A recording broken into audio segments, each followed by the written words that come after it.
What's up and welcome to our youth service. We are so glad that you're joining with us. From wherever you are watching this, we are so glad that we can gather together virtually and we can be a part of what God has for us. Now you're gonna see a message in a few minutes, and then after that, there's some discussion questions that you can either talk about with the people around you, or you can just journal about yourself. We're really excited about what God is gonna do through this message in you. Thanks a lot for joining us.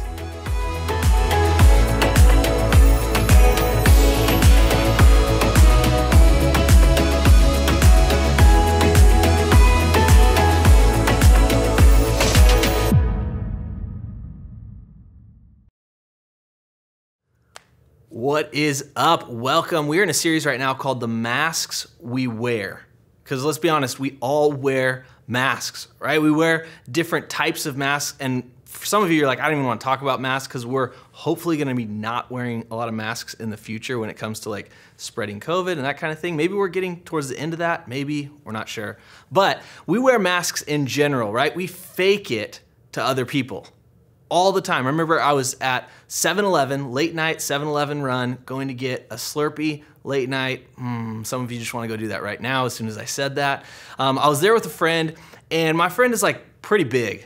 It's this big, muscular, played football in college, like pretty big dude. And we were in 7-Eleven, and I remember this other guy walks in and he looks over at him. He's like, Jamal, what up? My friend's name is Kellen, all right, not Jamal. But this other dude who walked in made my friend look small. This guy was like big. And he comes in and he's like, what up, Jamal? And I looked at Kellen, and Kellen right away was like, what's up, man? And I'm like, you know him? He's like, no, I don't know him. And this other dude walks up and he's like, how's your family? I'm like, Kellen don't have no family, right? Like, I don't know what he's talking about, but he was like, oh, they're good. And this other dude's like, oh man, so I'm glad the kids are doing well. And he leaves. And I look at Kellen, I'm like, dude, what, like, do you have a secret identity? Like, who are you? Who's Jamal? He's like, I don't know. I'm just glad that Jamal was on his good side. I'm like, dude, for real, me too, because he would have killed me, right? He was like, I got to pretend I'm someone I'm not right now because that's the only thing I can do. Some of you, that's your life, right? You're like, I got to pretend I'm someone I'm not so that people will like me. I got to pretend I'm someone I'm not so that people will think that I don't do the things that I actually do. Right, maybe you faked it really well to your parents. Maybe you faked it really well to your friends. Like you've figured out the masks that you need to wear in certain situations. But then there's some of you that the masks that you wear are because somebody has handed them to you. Right? Somebody has told you something about yourself. They've labeled you. They've given you this mask that you've carried around your whole life. And it's not your fault. Maybe you've given yourself this label. Maybe it's been given to you, but you're carrying around a mask. And you're living up to something that someone else has said about you.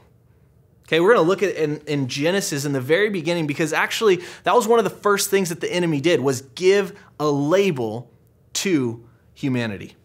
Right? If you look in the very beginning of the Bible, you know exactly where to turn because it's in the beginning. Genesis 1, God created everything, right? He created everything in a word. He said, let there be, and there was everything, all the beautiful creation that we see, God created that. Genesis 2, he created humans. He created mankind. He created the intricacies of our body. He made all those things, and he's like, man, this is very good. He's like, all right, you get to live in this garden. You get to experience all the amazing things. This is going to be awesome. There's only one rule, right? And some of you are like, I know where this is going, because when your parents say there's only one rule, you're like, all I want to do is break that rule. Right, but there was one rule, like you can eat from any tree in this garden, but there's one tree you can't eat from. This one tree in the middle, just don't eat from this tree. So you see, she's chilling, Genesis 3, Eve's chilling in the garden, and the serpent comes up, right? This snake comes up and it starts talking to her.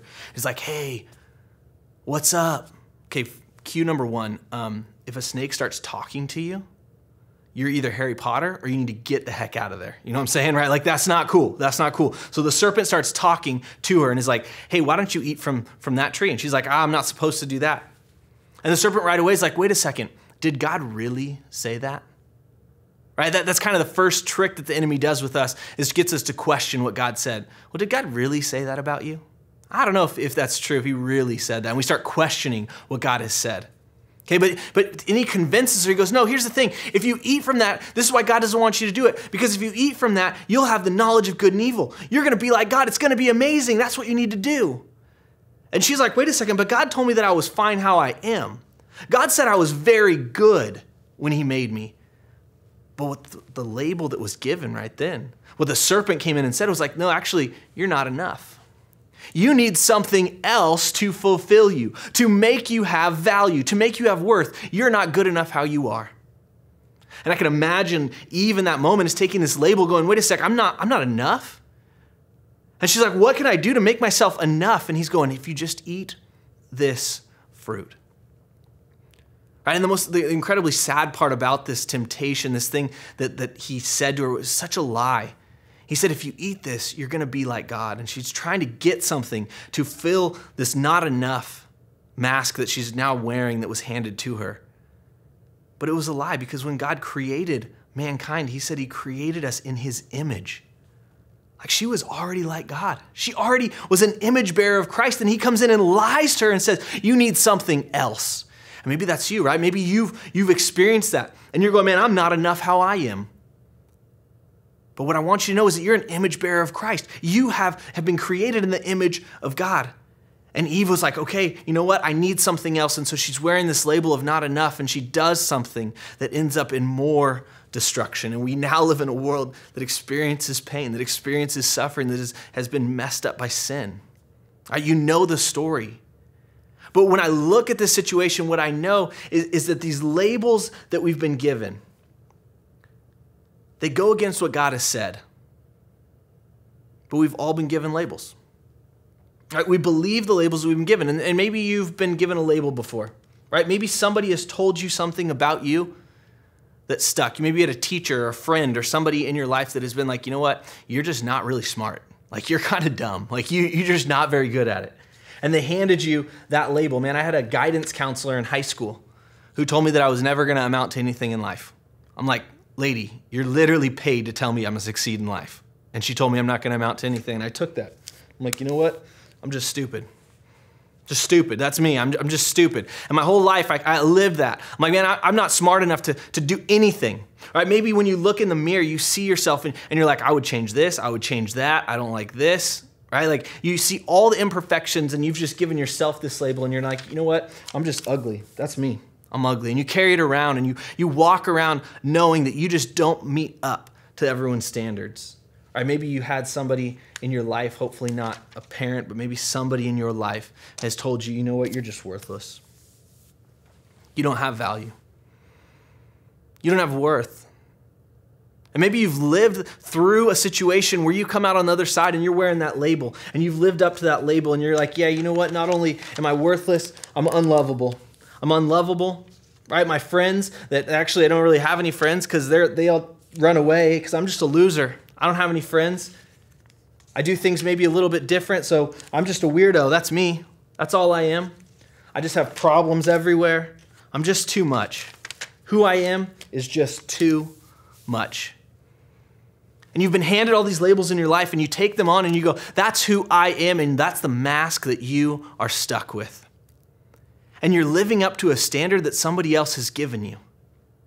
And it's crazy because we're handed labels by friends, we're handed labels by family members, we're handed labels by ourself, we're handed labels by the father of lies. The enemy himself is telling us things, and we're given all these labels. So the problem with this, though, is that none of those people have the right to label you. None of them have the right to label you. Right? There are only two people that have the right to label someone. So maybe you're carrying all these. But I'm going to tell you, what you need to do is you need to take them off. All right, I'm going to take these off right now. All right, glad those are gone. Now, I know that was awesome, all right? Come on, let's just be honest. That was really cool. Okay, now we're done with that. We're focusing back on this. Because you've been given labels, and maybe you're carrying those labels around, but those people don't have a right to label you. Okay, when I was a kid, I grew up playing baseball. Told that story a million times, you know that. But I remember when I got my first real leather baseball glove. Like, I was rocking the pleather glove for a while, right? Like, it was plastic, it wasn't real leather, but it was what my parents could afford because we were poor, all right? So I finally got a leather glove for the first time. And there were two labels on this. The first was the one that said Rawlings because it was the creator of the glove. And because they created it, they could put their label on it. The second that was on it was my name because my dad was like, listen, I finally got you a real leather baseball glove. If you lose this thing, I'm gonna kill you. And I'm like, well, I'm too young to die. So I'm gonna put my name on it because if I lose it, I wanna get it back. And I wrote on it. So it had two labels, from the creator of the glove and from the owner of the glove.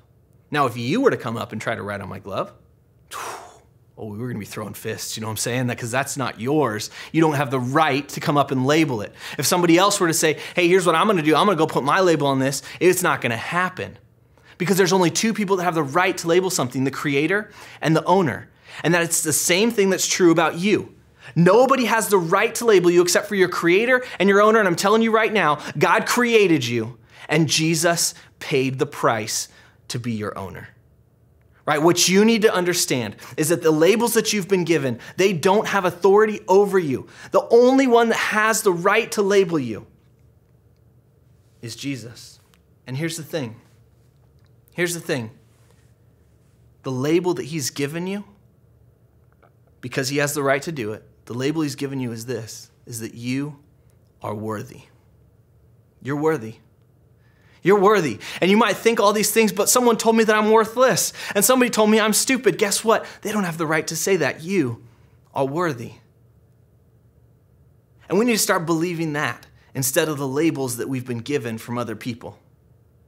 See, you know what determines the value of something? The value of something is determined by how much someone is willing to pay for it. How many of you like shopping? Some of you are like, yeah, a little too much, okay? You know, you and my wife would get along great.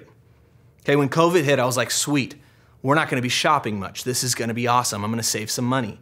And then a new package showed up at our front door every single dang day, right? I'm like, what are you doing, lady? And my wife, that's what she does. She finds sales though. She's a sale lady. She's like, I found a sale. And she always comes to me and she's like, I found this thing, it's worth $100 and I got it for $20. And I always tell her this, I'm like, babe, you know what? It's because it's actually worth $20. She's like, no, it's not, it's worth $100. I was like, well then why did they sell it to you for 20? She's like, because I'm awesome. I'm like, no, because that's how much you were willing to pay. That's how much people were willing to pay, so they sold it for what it was worth. Now, I'm not saying you can't find a deal, okay? But what I'm saying is the value of something is determined by how much someone is willing to pay for it. And so you wanna know how much value you have? You have enough value that Jesus was willing to pay for you with his life. God was willing to look at you in your sin, in your mess, in your gross, in the things that you do that you don't want anyone else to know. And he said, I'm willing to pay for you with my son's life. And he sent Jesus to this earth. And Jesus went to a cross and he was nailed to a cross and he bled and he was beaten and he was bloody and he was bruised. And the whole time he went through with this because he paid for you. You have value. You have worth. And it doesn't matter what anyone else has said to you. You need to understand that your worth and your value comes from what God has said about you, not about what other people have labeled you.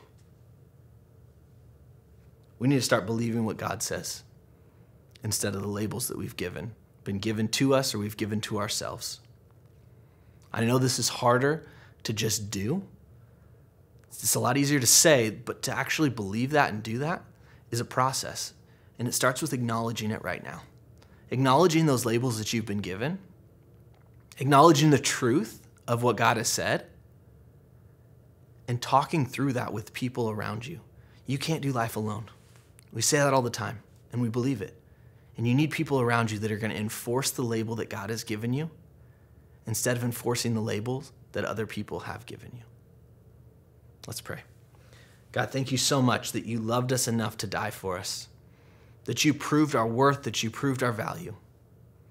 God, I pray for all of us right now that we would understand that and that we would live in that. And that when we're handed other labels or we give ourselves labels, that we would take those off and realize that nobody has the right to label us except you. And that is a mask that we do not have to wear. Jesus, thank you. We love you. We praise you. We pray this in your name. Amen.